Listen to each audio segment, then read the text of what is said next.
The cellophane crinkled like autumn leaves as I lifted another bouquet from our kitchen counter. White orchids this time, their pristine petals arranged with surgical precision in crystal-clear wrapping. The same expensive florist card dangled from silk ribbon. Heron Industries, celebrating excellence. Beautiful flowers again, I said, watching my wife Nora emerge from the hallway, her corporate armor already in place despite the early hour. Charcoal blazer, pearl earrings, that practiced smile she wore like makeup. Miles appreciates hard work, she replied, not meeting my eyes as she poured coffee into her travel mug. It's just office culture, Evan. You wouldn't understand.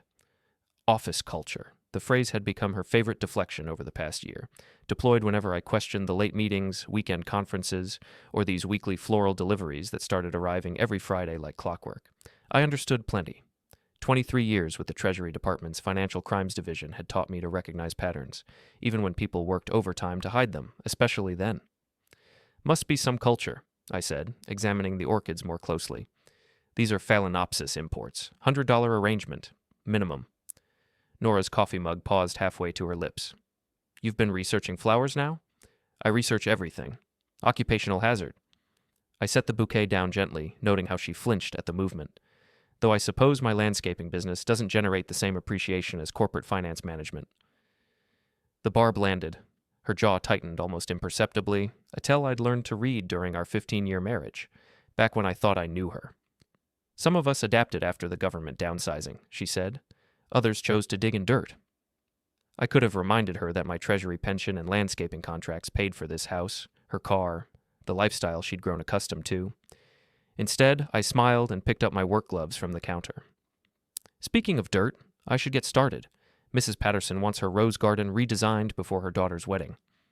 I paused at the door, looking back. Funny thing about roses, they're beautiful, but you have to watch for thorns. Nora was already scrolling through her phone, dismissing me with practiced indifference. Have a good day, honey? The endearment felt hollow, automatic, like everything else between us lately. Outside, morning dew still clung to the grass of our suburban neighborhood. Identical houses lined the street like domino pieces, each containing their own secrets and lies. I'd always found comfort in the predictability of landscaping, soil preparation, proper drainage, seasonal planning. Gardens didn't lie or manipulate or receive mysterious gifts from their supervisors. My phone buzzed as I loaded equipment into the truck. A text from Vic Patel, my old college roommate who owned the garage downtown. Beer tonight? Janet's visiting her sister. I typed back, can't, surveillance. 3 dots appeared, disappeared, appeared again. Finally, work case, personal. The dots vanished without response. Vic knew better than to push when I used that tone. Mrs. Patterson's property occupied a corner lot in the historic district, her Victorian home surrounded by mature oaks and overgrown flower beds. She met me at the gate, silver-haired and sharp-eyed, clutching architectural sketches like battle plans. I want something elegant but dramatic, she explained, leading me toward the backyard. Rebecca's always dreamed of a garden wedding, and after everything she's been through with that awful divorce. She continued talking, but my attention drifted to the task ahead. Redesigning a garden required understanding the existing ecosystem.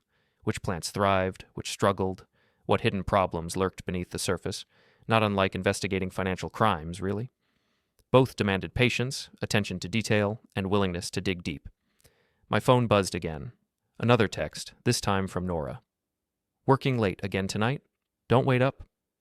I stared at the message, noting the timestamp. 9:47 a.m. Most people didn't know they'd be working late before lunch, but Nora had developed remarkable foresight about her schedule lately, always on Fridays. Mr. Mercer?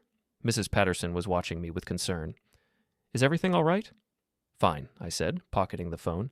Just planning the layout. Tell me about your daughter's favorite flowers. We spent the morning discussing design options, soil amendments, and planting schedules. Honest work with tangible results. Everything my marriage had stopped being. By noon, I'd measured the space, tested soil pH, and sketched preliminary plans.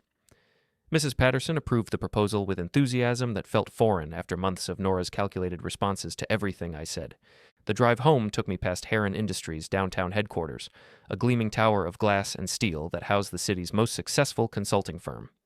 Miles Heron had built his empire on corporate restructuring, helping companies streamline operations through strategic workforce reductions. A polite way of saying he specialized in destroying people's careers for profit. I'd researched him thoroughly after Nora started working there 2 years ago.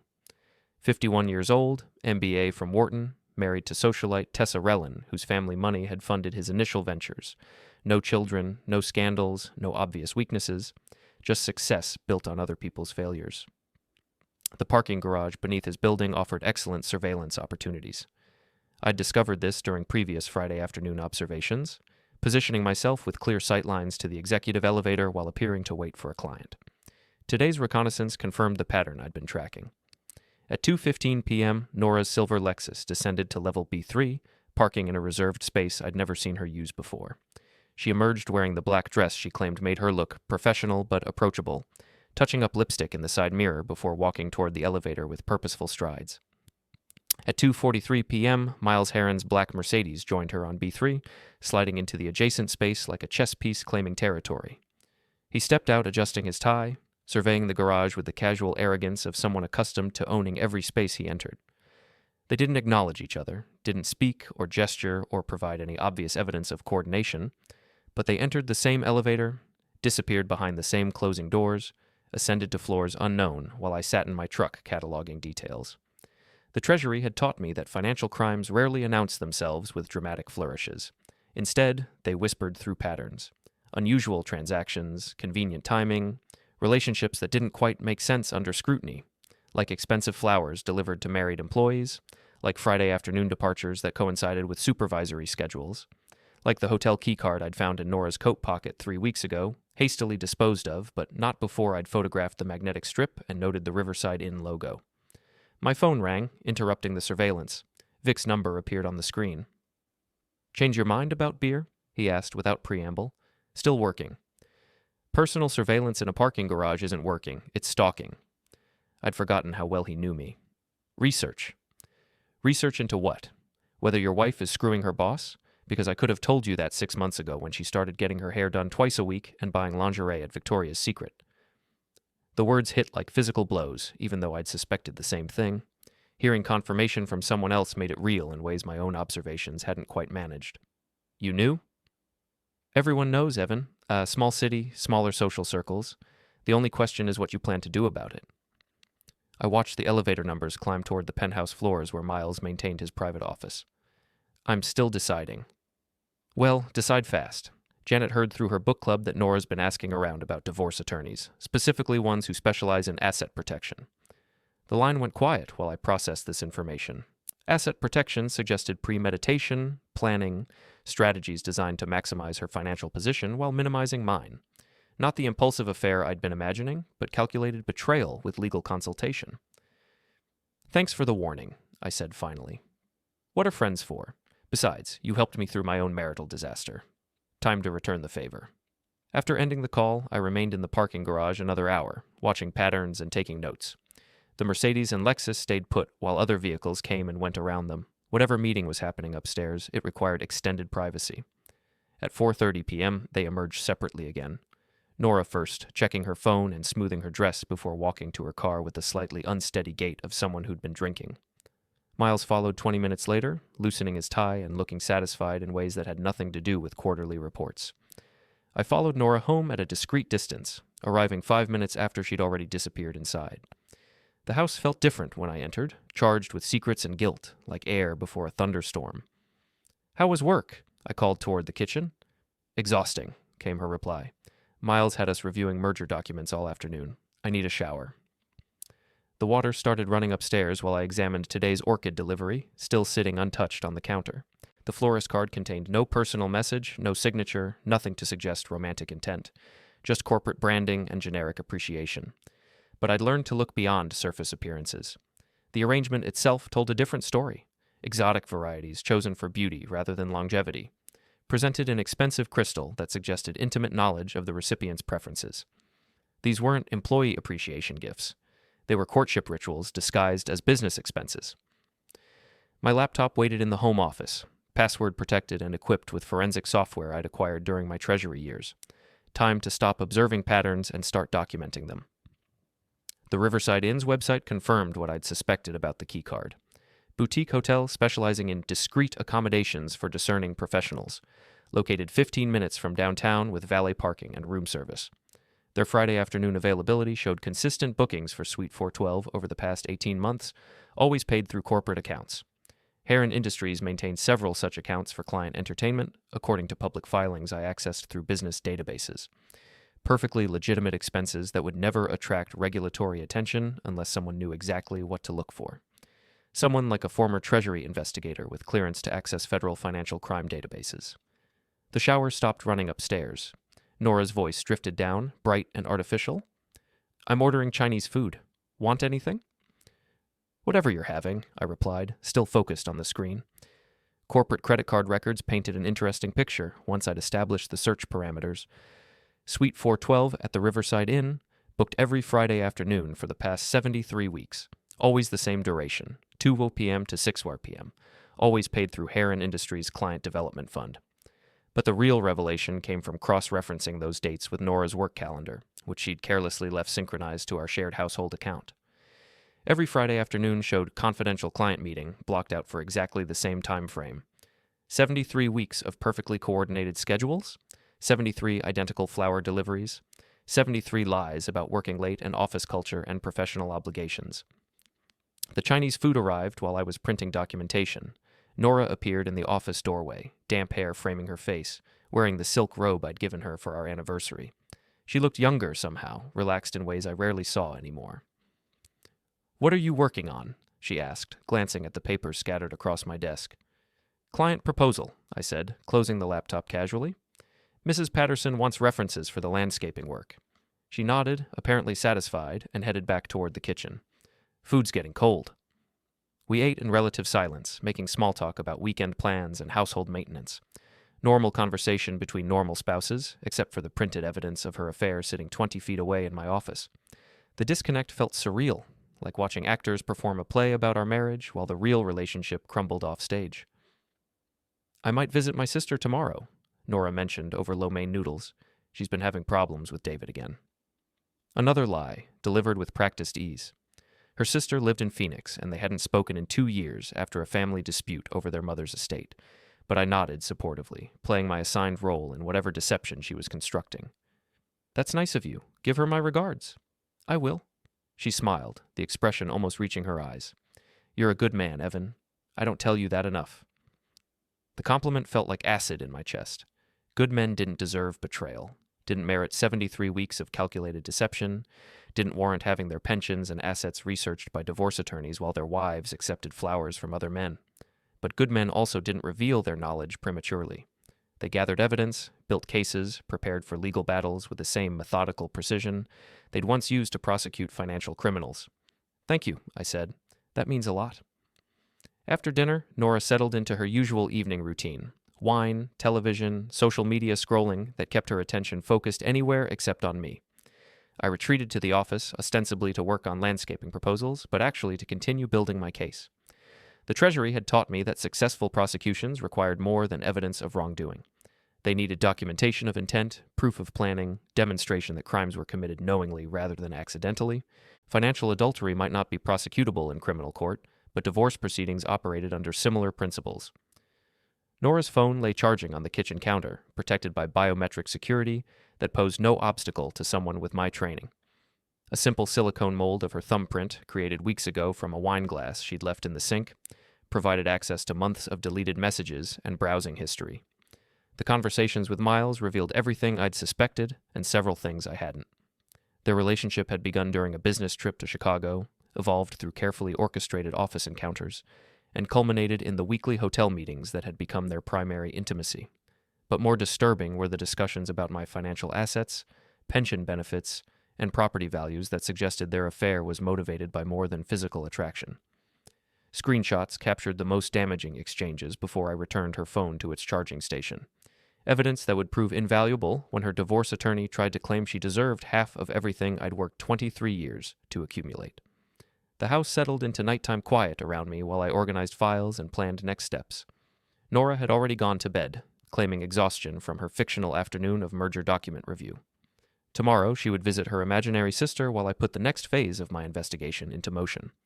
Because if Treasury Service had taught me anything, it was that financial crimes never occurred in isolation.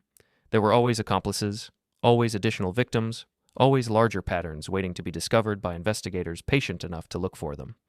Miles Heron was about to learn that some patterns, once established, could be turned against their creators. Saturday morning arrived with the kind of crisp autumn air that made landscaping work a pleasure rather than a chore. Nora left early for her fictional sister visit, kissing my cheek with lips that still tasted like lies. I watched her Lexus disappear around the corner before retrieving my surveillance equipment from the garage. The Riverside Inn occupied a converted mansion in the historic district, its Victorian architecture and manicured grounds projecting old-money discretion, perfect for the kind of clientele who valued privacy over publicity, relationships over reputations. I parked across the street with clear sightlines to the valet stand and main entrance. At 1:45 p.m., Miles Heron's Mercedes pulled into the circular drive. He emerged wearing casual clothes, khakis, polo shirt, leather jacket, looking more like a country club member than a corporate executive. The valet greeted him by name, suggesting regular patronage that extended beyond Friday afternoon business meetings. I photographed his arrival, noting the time and his relaxed demeanor. Whatever guilt he might feel about betraying his wife and corrupting mine, it wasn't visible in his confident stride toward the hotel entrance. 15 minutes later, a taxi deposited Nora at the same entrance. She'd changed clothes since leaving our house, trading suburban casual for a black cocktail dress that clung to curves I'd once considered exclusively mine. The transformation was complete, faithful wife to corporate mistress in the span of a morning. More photographs, more documentation, the kind of evidence that divorce attorneys loved and cheating spouses feared. But surveillance was only part of today's agenda. While they conducted their weekly ritual upstairs, I had other business to attend to. The Heron Industries building stood mostly empty on weekends, its parking garage accessible to anyone with basic lock-picking skills. Security cameras covered the main entrances but ignored service areas where landscaping contractors might legitimately need access for grounds maintenance. Miles's Mercedes occupied his reserved spot on the executive level, pristine and protected like everything else in his carefully constructed life. German engineering, hand-detailed finish, personalized license plates reading "Success," the kind of automotive arrogance that begged for correction. I'd brought appropriate tools for the task ahead, nothing destructive or obviously criminal, just creative modifications that would prove memorable without causing permanent damage. The Treasury had taught me that psychological warfare often achieved better results than direct confrontation. The first adjustment involved his air conditioning system. Removing the cabin filter required only basic mechanical knowledge, and replacing it with one stuffed full of shrimp shells from last night's dinner would create interesting aromatic challenges during his Monday morning commute. The smell would be unmistakable but untraceable, impossible to eliminate without professional cleaning. The second modification targeted his ego more directly.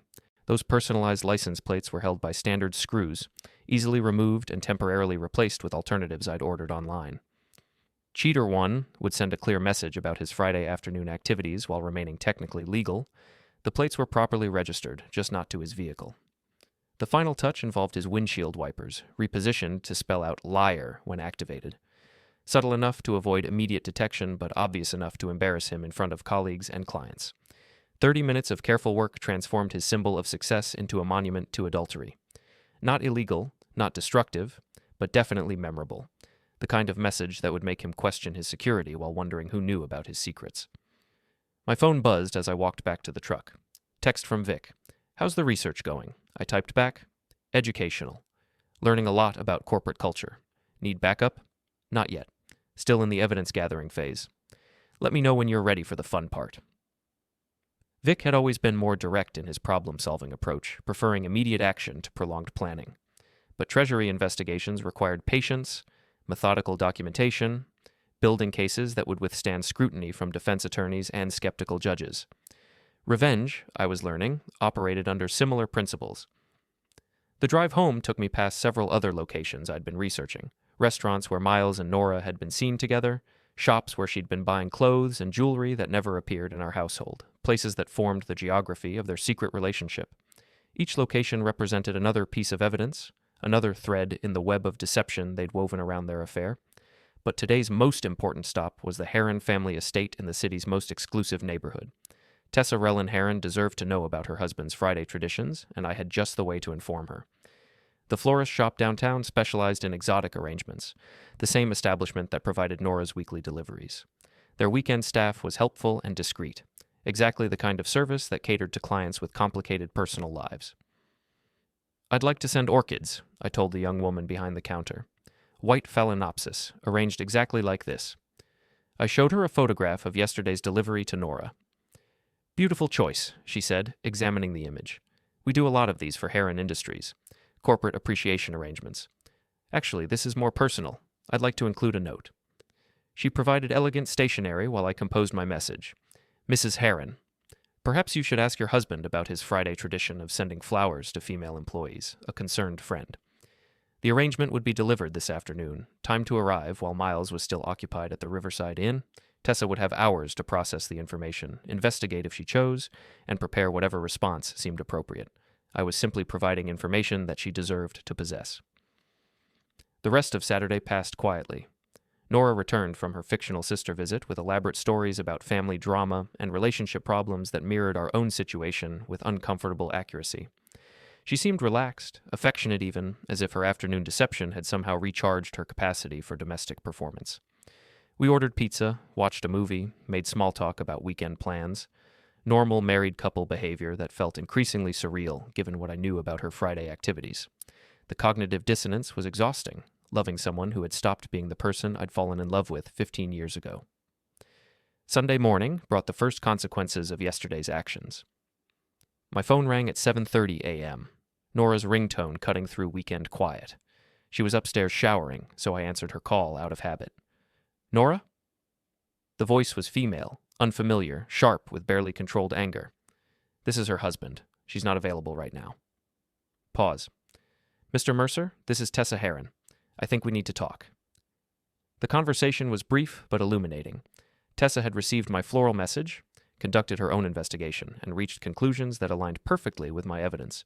She was, she informed me, prepared to take immediate action regarding her husband's extracurricular activities. I assume you have proof, she said. Extensive documentation. Good. Miles has a board meeting Monday morning. I think the directors should know how he's been spending company resources. The call ended before Nora emerged from the bathroom, wrapped in towels and humming contentedly. She checked her phone, frowning at the missed call notification. Someone called? She asked. Wrong number, I said. They hung up when I answered. She nodded, apparently satisfied, and began her morning routine. I watched her apply makeup, style her hair, transform herself into the professional woman who would spend Monday dealing with consequences she couldn't yet imagine. The irony was perfect. She'd spent 73 weeks deceiving me about her Friday activities, and now I was returning the favor with interest. Except my deception served justice rather than selfish gratification, truth rather than personal pleasure. My phone buzzed with a text from Tessa. Board meeting moved to 8 a.m. Miles won't know what hit him. I typed back, Justice rarely does. The response came immediately. Thank you for the flowers. They were very illuminating. Monday morning arrived with the promise of revelation.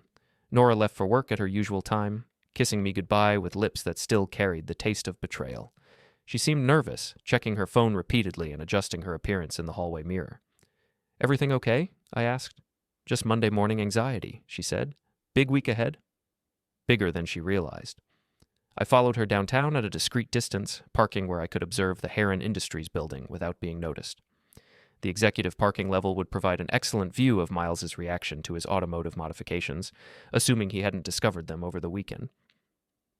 At 7:45 a.m., his Mercedes appeared in the garage, moving slowly as if the driver was already aware that something was wrong. The car pulled into his reserved space and sat idling for several minutes before the engine shut off. Miles emerged looking confused and angry, walking around his vehicle to examine the license plates I'd replaced. A Cheater 1 gleamed in the fluorescent lighting, announcing his moral character to anyone who cared to look. He pulled out his phone, presumably calling security or building maintenance, gesturing angrily at his car while demanding explanations that wouldn't come. The elevator carried him toward his office and the board meeting that would define his immediate future. I'd done everything possible to ensure that future would be brief and unpleasant. My phone rang at 9:15 a.m. Nora's number, but her voice was barely recognizable through tears and panic. Evan, I need you to come get me. What's wrong? I've been fired. Security escorted me out of the building. They're saying I violated company policy, but I don't understand what I did wrong. The lies came so easily, even in crisis. She understood exactly what she'd done wrong. 73 weeks of adultery documented in corporate credit card records and hotel receipts that Tessa had undoubtedly shared with the board of directors. "I'll be right there," I said. She was waiting on the sidewalk outside Heron Industries, clutching a cardboard box of personal belongings like a refugee from corporate warfare. Her face was streaked with mascara, her professional composure completely shattered. For a moment, I almost felt sorry for her. Almost. What happened?" I asked, loading her box into the truck. "Miles called an emergency board meeting this morning. His wife was there with some kind of evidence about misuse of company resources. They terminated both of us immediately." "Both of you?" She nodded miserably. "Miles, too. They said we violated ethical standards and corporate policy. But Evan, I swear I never did anything wrong. This is all some kind of mistake." The performance was remarkable. Wounded innocence, bewildered victimhood, righteous indignation at unjust treatment. If I hadn't seen the evidence myself, I might have believed her. "I'm sure it will work out," I said. "These things usually do." "How can you be so calm? I just lost my job. We need that income for the mortgage, the car payments, everything." "Actually, we didn't. My Treasury pension and landscaping business provided sufficient household income, a fact she'd conveniently forgotten during her 2 years of corporate success. But financial anxiety was the least of her problems now. "We'll manage," I said. "We always do." The drive home was quiet except for her occasional sniffles and muttered complaints about corporate injustice.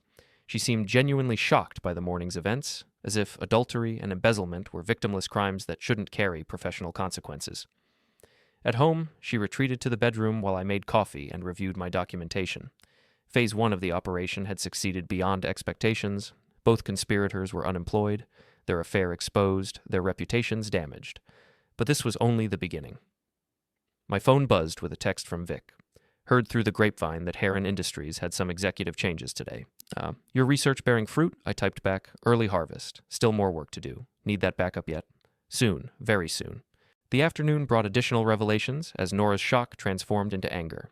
She made phone calls to friends and former colleagues, seeking sympathy and support that proved increasingly difficult to find. Apparently, her affair with Miles had been common knowledge in their professional circle, making her current claims of innocence sound hollow and desperate.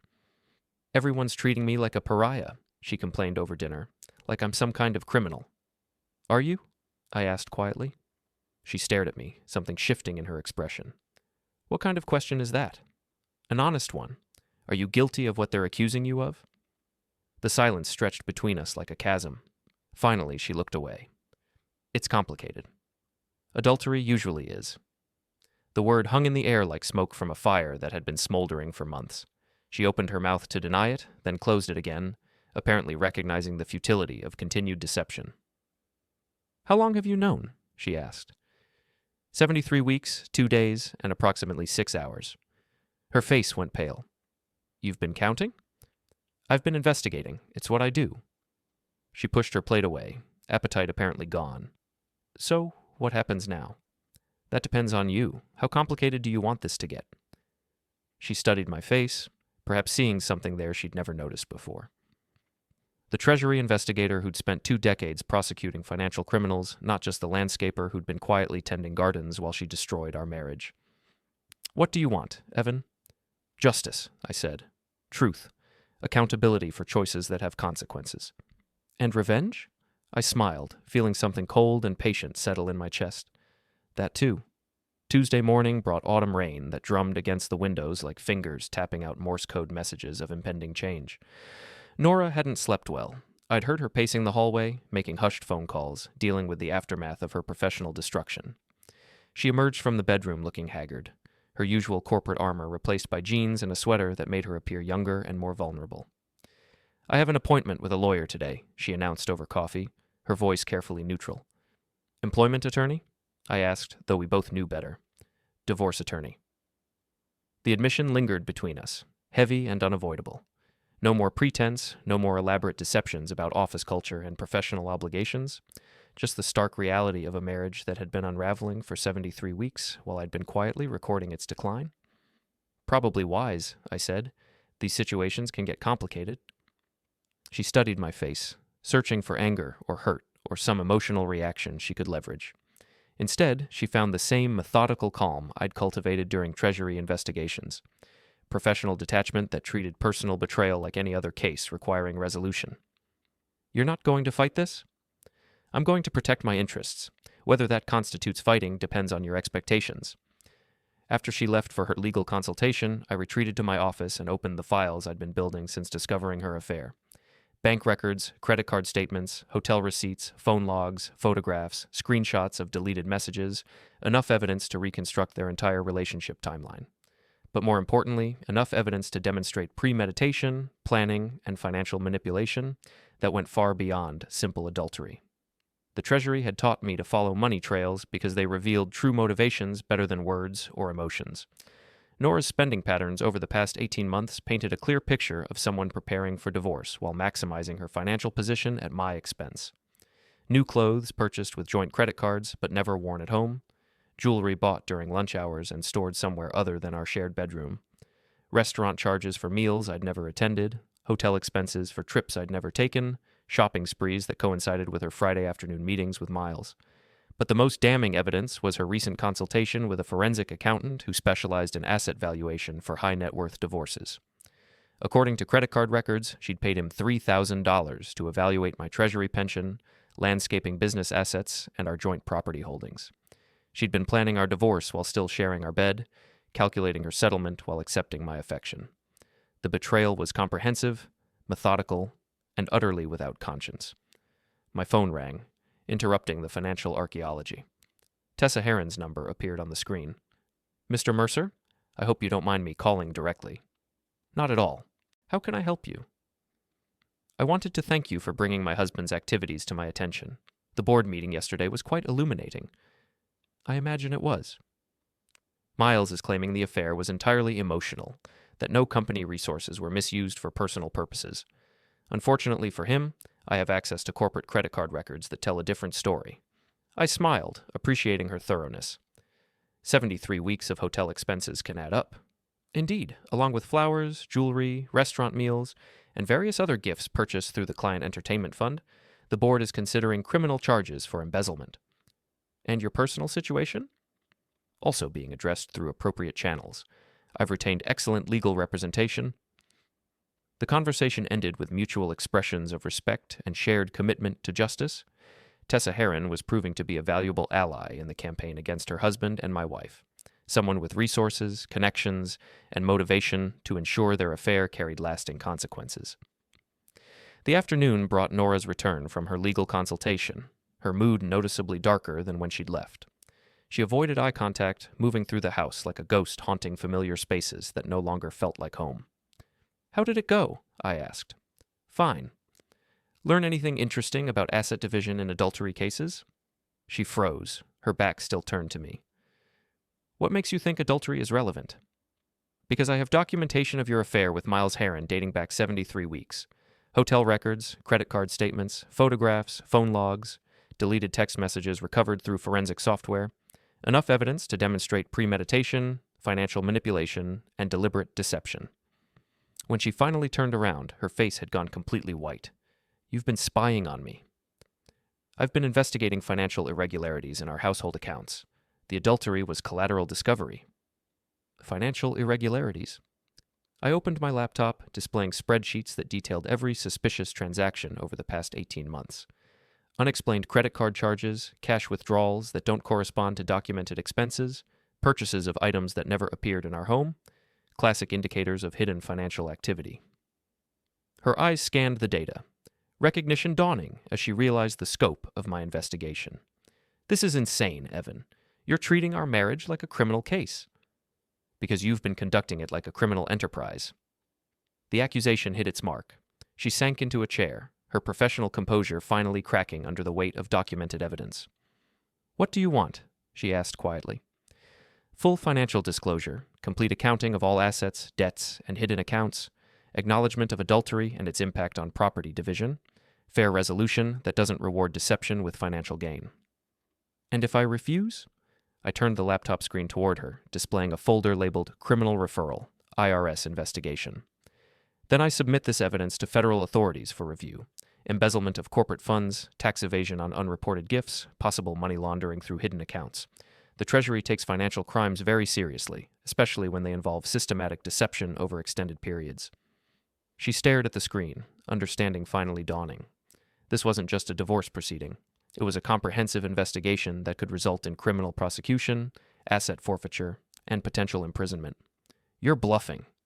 Am I? 23 years with Financial Crimes Division, security clearance that's still active, professional relationships throughout federal law enforcement. Would you like me to make some phone calls? The silence stretched between us while she processed her options. Finally, she spoke in a voice barely above a whisper. What kind of resolution are you proposing? Equitable distribution that accounts for marital misconduct. You keep assets acquired through legitimate means, forfeit anything obtained through adultery or deception, no claim on my pension or business assets, no spousal support given your deliberate destruction of the marriage. That's hardly fair. Fair would be criminal prosecution. This is mercy disguised as negotiation. Her phone buzzed, breaking the tension. She glanced at the screen, her expression shifting from resignation to something approaching panic. What is it? I asked. Miles, he wants to meet. About what? He says we need to coordinate our legal strategies, present a united front against what he's calling vindictive spouse syndrome. I laughed, genuinely amused by his terminology. Vindictive spouse syndrome. Is that a recognized legal defense? He thinks if we both claim the affair was emotional rather than financial, we can minimize the damage in divorce proceedings. Interesting strategy. Too bad it won't work. Why not? I opened another file on my laptop, displaying bank records that showed electronic transfers between Miles's personal account and Nora's secret credit card, payments I'd discovered through Treasury database access that her divorce attorney probably didn't know existed. Because he's been paying your expenses directly. Hotel rooms, jewelry, clothes, restaurant meals, all traced through electronic banking records that demonstrate ongoing financial support. In legal terms, that makes you his mistress rather than his colleague. The color drained from her face as she realized the implications. A workplace affair might be dismissed as poor judgment, but systematic financial support transformed their relationship into something resembling prostitution, a characterization that would destroy any sympathy she might receive in divorce proceedings. Those transfers were loans, she said weakly. Loans require documentation, repayment schedules, interest calculations. These were gifts to facilitate an extramarital relationship, which makes them marital assets subject to recovery. Her phone buzzed again, Miles, presumably growing impatient for her response. What should I tell him? Tell him the truth, that his legal problems are just beginning and coordination with you will only make them worse. She typed a brief message, then set the phone aside.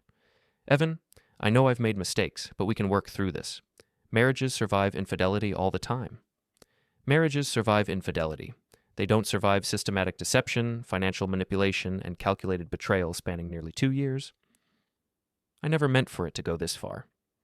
You consulted a forensic accountant to evaluate my assets while still sleeping in my bed. How much further could it possibly go? The question hung unanswered while she struggled with the reality of her situation. Every choice she'd made over the past 18 months had been documented, analyzed, and prepared for legal presentation. There was no escape through denial, no refuge in emotional appeals, no strategy that could overcome the weight of evidence I'd accumulated. My phone rang, Vic's number providing welcome interruption. How's the investigation proceeding? He asked. Evidence gathering is complete. Moving into the enforcement phase. Need backup for that? Actually, yes. Tomorrow might be interesting. What did you have in mind? I glanced at Nora, who was staring at her phone as if willing it to provide solutions to problems she'd created. Miles wants a coordination meeting. I think we should attend. Uninvited? The best kind. After ending the call, I returned my attention to Nora, who was still processing the collapse of her carefully constructed deceptions. Where are you meeting him? His office. Tomorrow at noon. Interesting choice. Very public, lots of witnesses, security cameras throughout the building. She looked up sharply. You're not thinking of following me there. I'm not thinking about it. I'm planning it. Evan, please. This is already complicated enough without you making threats. I'm not making threats. I'm promising consequences. The distinction was important. Threats implied future action contingent on behavior. Consequences were inevitable results of choices already made. Miles and Nora had chosen adultery, deception, and financial manipulation. Now they would experience the natural outcomes of those decisions. Wednesday morning arrived with clear skies and the kind of crisp air that made outdoor work a pleasure. Nora left early for her coordination meeting, dressed in professional attire that couldn't disguise the anxiety written across her features. She'd spent the night making phone calls, presumably seeking advice from friends and family who were gradually learning about her affair and its consequences. I followed at a discreet distance, parking where I could observe the Heron Industries building without being noticed. Vic arrived 20 minutes later, driving his tow truck and wearing coveralls that would allow him to blend in with building maintenance staff. "What's the plan?" he asked. "Simple. We attend their coordination meeting and provide alternative perspective on their legal situation. Breaking and entering? Trespassing at most. The building is open to the public during business hours. And if security tries to remove us? Then we leave, but not before delivering our message." Miles's office occupied the top floor of the Heron Industries building, accessible through executive elevators that required keycard access. But service elevators operated on different security protocols, designed to accommodate maintenance staff and delivery personnel who needed building access without executive authorization. Vic's coveralls and toolbox provided perfect camouflage for the service elevator, while my business suit suggested legitimate corporate business. We rode to the top floor without challenge, emerging into a reception area that screamed expensive taste and unlimited budgets. "May I help you?" The receptionist looked confused by our unexpected appearance. "We're here for the coordination meeting," I said. "Mr. Heron is expecting us." She checked her calendar, frowning. "I don't show any appointments for this time." "Emergency consultation. Very confidential." Before she could respond, Miles's voice carried from the conference room down the hall, angry, defensive, blaming everyone except himself for the consequences of his choices. Perfect timing for our intervention. The conference room door was partially open, providing clear view of Miles and Nora seated across from each other at a polished table. Legal documents were scattered between them, along with coffee cups and the kind of desperate energy that accompanied failing strategies. "Gentlemen," I said, pushing the door open wider, "I hope we're not interrupting anything important." Miles looked up, his face cycling through confusion, recognition, and alarm. "What are you doing here?" "Participating in your coordination meeting. After all, any legal strategy involving my wife should probably include input from her husband." Nora had gone completely pale, her eyes darting between me and Vic as if calculating escape routes. "Evan, this is a private meeting." "Privacy is overrated. Transparency tends to produce better outcomes." I moved to the head of the table while Vic positioned himself near the door, effectively blocking any dramatic exits. Miles started to stand, then apparently thought better of it when he noticed Vic's substantial frame and less than friendly expression. "This is harassment," Miles said. "I'm calling security."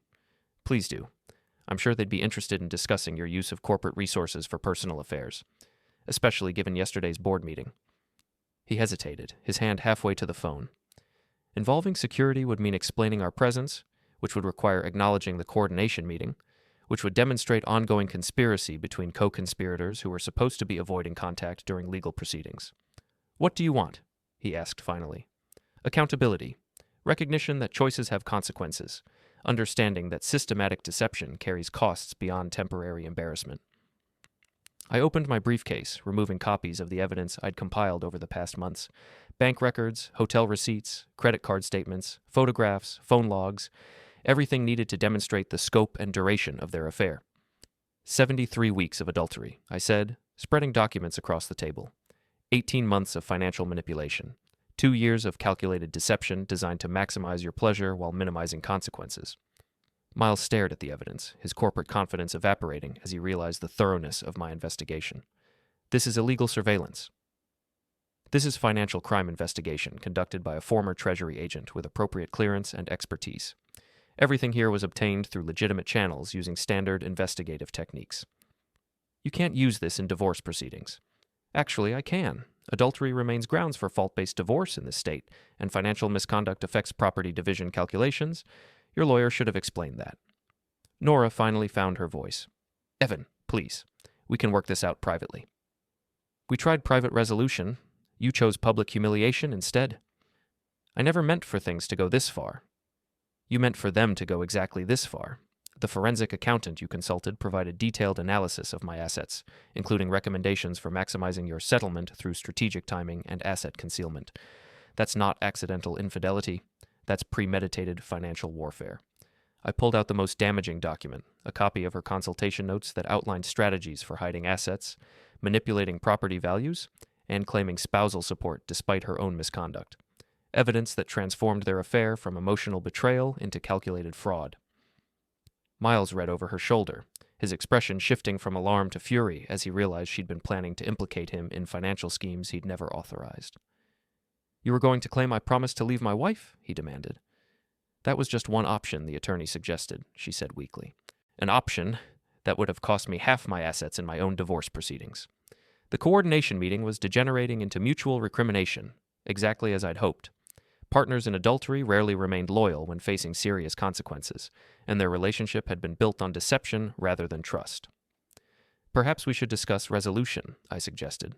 Terms that acknowledge reality rather than perpetuate delusion. What kind of terms? Miles asked.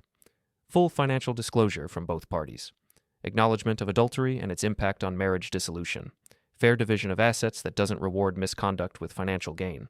And most importantly, agreement that this matter ends here without further legal complications. And if we refuse? I smiled, feeling the cold satisfaction that came with holding superior position in any negotiation. Then I submit this evidence to federal authorities for criminal review. Embezzlement, tax evasion, money laundering, wire fraud. The Treasury takes financial crimes very seriously, especially when they involve systematic deception and interstate commerce. The silence stretched while they processed their options. Criminal prosecution would mean asset forfeiture, potential imprisonment, and permanent destruction of their professional reputations. Civil resolution offered the possibility of rebuilding their lives, albeit with significantly reduced resources and damaged credibility. How do we know you won't pursue criminal charges anyway? Miles asked. Because revenge is most satisfying when it's proportionate to the offense. You destroyed my marriage through systematic deception.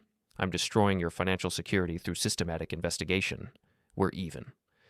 Nora looked up from the documents, tears streaming down her face. What about us? Our marriage? Our marriage ended 73 weeks ago when you chose adultery over honesty. This is just the paperwork. The meeting concluded with tentative agreement to pursue mediated resolution rather than contested litigation. Miles would accept responsibility for his role in the affair and its financial consequences. Nora would acknowledge adultery and forfeit claims to assets she'd attempted to manipulate. Both would cooperate with asset disclosure and avoid further contact during divorce proceedings. As we prepared to leave, Miles made one final attempt at negotiation. This doesn't have to destroy everyone involved, he said. We all made mistakes. Some of us made mistakes, I corrected. Others made deliberate choices to prioritize personal gratification over moral obligations. The difference matters. Outside the building, Vic and I walked to our vehicles in comfortable silence. Justice had been served through investigation rather than violence. Consequences delivered through evidence rather than emotion. Satisfied? He asked. Getting there, I said. But this isn't over yet. More evidence to gather? More consequences to deliver. They spent 73 weeks building their deception. They can spend a few more days watching it collapse. The afternoon brought a call from Tessa Heron, her voice bright with satisfaction. I wanted to thank you again for your assistance, she said. Miles has agreed to very favorable divorce terms. I'm glad things worked out. Oh, they worked out beautifully. He's keeping his personal assets, but forfeiting all claims to my family money and the business interests it funded. Essentially, he's leaving our marriage with exactly what he brought to it, which wasn't much. And the criminal charges? The board decided that public prosecution would damage the company's reputation. They're satisfied with his resignation and agreement to repay misappropriated funds. Generous of them? Practical. Besides, poverty and professional disgrace are often more effective punishment than imprisonment. Miles will spend the rest of his career explaining why his last position ended in termination for ethical violations. After ending the call, I sat in my office reviewing the events of the past week. A marriage that had been unraveling for 73 weeks was finally being formally concluded. Accountability had come through careful investigation rather than force, with truth established by evidence instead of emotion. But most importantly, the pattern had been broken. No more Friday flowers, no more elaborate deceptions, no more systematic betrayal disguised as professional obligation.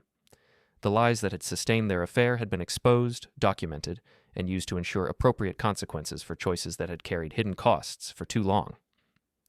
My phone buzzed with a text from Nora. Can we talk when you get home? I typed back. Nothing left to discuss. Your lawyer has my terms. Please, Evan. I know I made mistakes, but we can work through this. Mistakes can be worked through. Systematic deception spanning 18 months requires different solutions. The response took several minutes to arrive. I understand why you're angry. I deserve that. But destroying my life won't fix our marriage. I stared at the message, considering my reply. Finally, I typed, I didn't destroy your life. I documented the choices you made while destroying it yourself. There's a difference. No response came, which was probably for the best. We'd said everything that needed saying. revealed everything that needed revealing, documented everything that needed documenting. The rest was just paperwork and property division, legal formalities that would transform emotional betrayal into financial settlement. The sun was setting as I drove home, painting the sky in shades of orange and gold that reminded me why I'd chosen landscaping over continued government service. Beauty existed in natural cycles, seasonal changes, growth, and renewal that followed predictable patterns. Unlike human relationships, gardens could be trusted to respond appropriately to proper care and attention.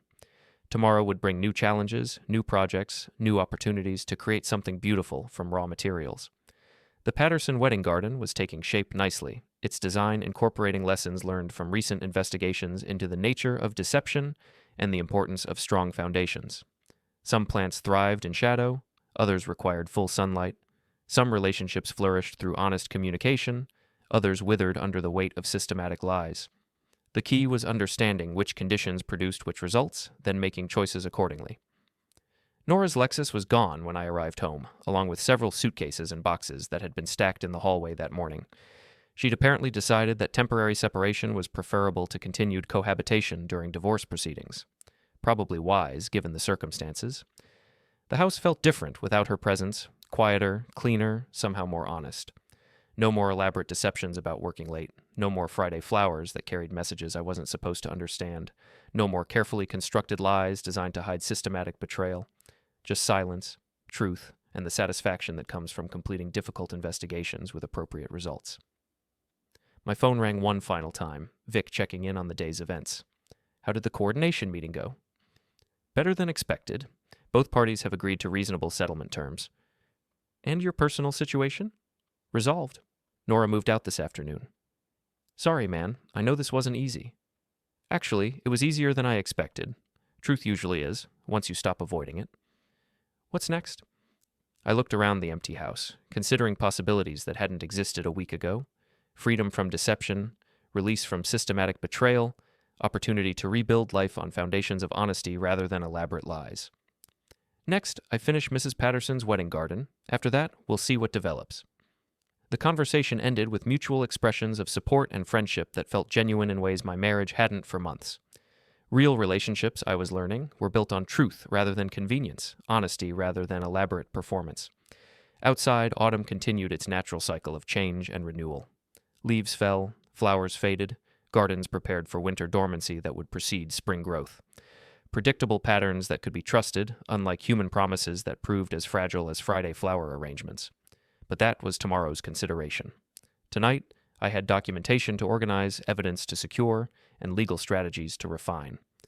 The investigation was complete, but its consequences would continue unfolding for months to come.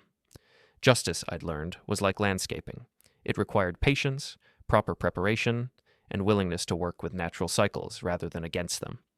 Some seeds took longer to germinate than others, but given appropriate conditions, they eventually produced exactly the harvest they'd been designed to yield. The Friday arrangement was finally over. Time to plant something better in its place.